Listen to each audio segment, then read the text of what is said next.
Hi ಎಲ್ಲರಿಗೂ, welcome to ಪ್ರತಿಕೇಶ್ kitchen. ಯಾರೆಲ್ಲ ಹೊಸದಾಗಿ ನನ್ನ ಚಾನಲ್ ನೋಡ್ತಾ ಇದ್ದೀರಾ, ದಯವಿಟ್ಟು ಸಬ್ಸ್ಕ್ರೈಬ್ ಮಾಡಿ ಹಾಗೆ ಸಪೋರ್ಟ್ ಮಾಡಿ. ಬನ್ನಿ ಇವತ್ತಿನ ರೆಸಿಪಿ ನೋಡೋಣ. ಇವತ್ತು ನಾನೊಂದು ಇಡೀ ಗೋಧಿಯಿಂದ ದೋಸೆ ಮಾಡ್ತಾ ಇದ್ದೀನಿ. ಓಲ್ ವೀಟ್ ದೋಸೆ ಇದು.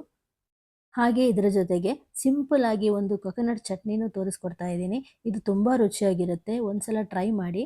ಬನ್ನಿ ನೋಡೋಣ ಹೇಗೆ ಮಾಡೋದು ಅಂತ.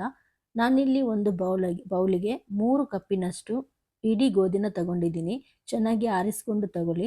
ಹಾಗೆ ಇದನ್ನು ಒಂದು 2ರಿಂದ 3 ಸಲ ಚೆನ್ನಾಗಿ ತೊಳ್ಕೊಬೇಕು. ಗೋಧಿ ಹಿಟ್ಟಿನಿಂದ ದೋಸೆ ಮಾಡಿರ್ತೀರ, ಒಂದ್ಸಲ ಈ ಥರ ಇಡೀ ಗೋಧಿಯನ್ನು ಉಪಯೋಗಿಸ್ಕೊಂಡು ದೋಸೆ ಮಾಡ್ಕೊಂಡು ನೋಡಿ, ತುಂಬ ರುಚಿಯಾಗಿರುತ್ತೆ. ಇವಾಗ ಇದನ್ನು ನಾನು ರಾತ್ರಿ ಇಡೀ ನೆನೆಸಿಟ್ಕೋತಾ ಇದ್ದೀನಿ. ನೋಡಿ ತುಂಬ ಚೆನ್ನಾಗಿ ನೆಂದಿದೆ. ಇವಾಗ ಇದನ್ನು ನಾನು ಮಿಕ್ಸಿ ಜಾರಿಗೆ ಹಾಕೋತಾ ಇದ್ದೀನಿ. ಇದರ ಜೊತೆಗೆ ಸ್ವಲ್ಪ ತೆಂಗಿನ ತುರಿ ಹಾಗೂ ರುಚಿಗೆ ತಕ್ಕಷ್ಟು ಉಪ್ಪು, ಸ್ವಲ್ಪ ಉಪ್ಪನ್ನು ಹಾಕಿಬಿಟ್ಟು ಸ್ವಲ್ಪ ನೀರು ಸೇರಿಸ್ಕೊಂಡು ರುಬ್ಕೋಬೇಕು. ಇದನ್ನು ಒಂದೇ ಸಲಕ್ಕೆ ರುಬ್ಬಕ್ಕೆ ಹೋಗಬೇಡಿ, ಸ್ವಲ್ಪ ಸ್ವಲ್ಪ ಹಾಕ್ಕೊಂಡು ಒಂದೆರಡು ಸಲ ರುಬ್ಕೋಬೇಕು. ನೀವು ಆದಷ್ಟು ರುಬ್ಬೋಕ್ಕೆ ಮಿಕ್ಸಿಯನ್ನೇ ಯೂಸ್ ಮಾಡ್ಕೊಳ್ಳಿ. ಗ್ರೈಂಡರಲ್ಲಿ ಹಾಕಿದರೆ ಇದು ಒಂಥರ ನೂಲು ನೂಲು ಥರ ಬರುತ್ತೆ. ಹಾಗಾಗಿ ಇದನ್ನು ಆದಷ್ಟು ಮಿಕ್ಸಿಯಲ್ಲಿ ರುಬ್ಕೊಂಡ್ರೆ ಚೆನ್ನಾಗಿರುತ್ತೆ. ಇವಾಗ ಉಳಿದ ತೆಂಗಿನಕಾಯಿ ತುರಿ ಹಾಗೂ ಗೋಧಿ, ಆಮೇಲೆ ಸ್ವಲ್ಪ ಉಪ್ಪು, ನೀರು ಸೇರಿಸ್ಕೊಂಡು ಇದನ್ನು ರುಬ್ಕೋತಾ ಇದ್ದೀನಿ. ನೀರನ್ನು ಸ್ವಲ್ಪ ನೋಡ್ಕೊಂಡು ಹಾಕೊಳ್ಳಿ, ಎಷ್ಟು ಬೇಕೋ ಅಷ್ಟೇ ನೀರನ್ನು ಹಾಕೊಳ್ಳಿ, ಜಾಸ್ತಿ ನೀರು ಹಾಕಕ್ಕೆ ಹೋಗಬೇಡಿ. ಇದನ್ನು ರುಬ್ಕೊಂಡಿದ್ದೀನಿ. ಇವಾಗ ಇದನ್ನು ಒಂದ್ಸಲ ಚೆನ್ನಾಗಿ ಮಿಕ್ಸ್ ಮಾಡ್ಕೋತಾ ಇದ್ದೀನಿ. ಮಿಕ್ಸ್ ಮಾಡ್ಕೊಂಡಾದ್ಮೇಲೆ ಕಾದ ಹೆಂಚಿನ ಮೇಲೆ ದೋಸೆನ ಹಾಕ್ಕೋಬೇಕು. ಇದಕ್ಕೆ ಆಯಿಲ್ ಯೂಸ್ ಮಾಡೋ ಅವಶ್ಯಕತೆ ಇಲ್ಲ, ಎಣ್ಣೆ ಹಾಕದೇ ಈ ದೋಸೆನ ಮಾಡ್ಕೋಬಹುದು. ಸ್ವಲ್ಪ ಹಿಟ್ಟನ್ನು ಕಾದ ಹೆಂಚಿನ ಮೇಲೆ ಹಾಕ್ಕೊಂಡು ನಿಧಾನಕ್ಕೆ ಇದನ್ನು ದೋಸೆನ ಹಾಕ್ಕೋಬೇಕು. ಹೆಂಚಿಗೆ ಎಣ್ಣೆ ಹಚ್ಕೊಂಡ್ರೆ ದೋಸೆ ಎಷ್ಟು ನೀಟಾಗಿ ಬರಲ್ಲ.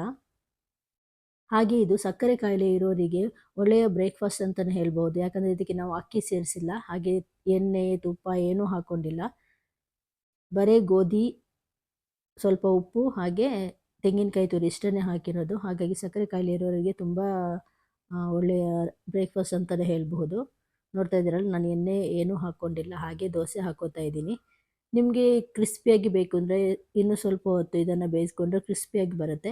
ಹಾಗೆ ಆದಷ್ಟು ಲೋ ಫ್ಲೇಮಲ್ಲೇ ಈ ದೋಸೆನ ಮಾಡ್ಕೊಳ್ಳಿ. ಇದಕ್ಕೆ ಕಾಂಬಿನೇಷನ್ ಆಗಿ ನಾನು ಕೊಕೊನಟ್ ಚಟ್ನಿ ಮಾಡ್ತಾ ಇದ್ದೀನಿ. ಗಾಂಧಾರಿ ಮೆಣಸು ಅಂತ ಹೇಳ್ತಾರೆ, ನಿಮಗೆ ಗೊತ್ತಿರಬಹುದು. ಕೆಲವರು ಗಾಂಧಾರಿ ಅಂತ ಹೇಳ್ತಾರೆ, ಇನ್ನು ತುಂಬ ವೆರೈಟಿ ನೇಮ್ಸ್ ಇದೆ. ಕೆಲವರು ಜೀರಿಗೆ ಮೆಣಸಿನ್ಕಾಯಿ ಅಂತಲೂ ಹೇಳ್ತಾರೆ. ಅದರಿಂದ ನಾನೊಂದು ಕೊಕೊನಟ್ ಚಟ್ನಿ ಮಾಡ್ತಾ ಇದ್ದೀನಿ, ತುಂಬ ರುಚಿಯಾಗಿರುತ್ತೆ. ಈ ದೋಸೆಗೆ ಹೇಳಿ ಮಾಡಿಸಿದ ಚಟ್ನಿ ಇದು.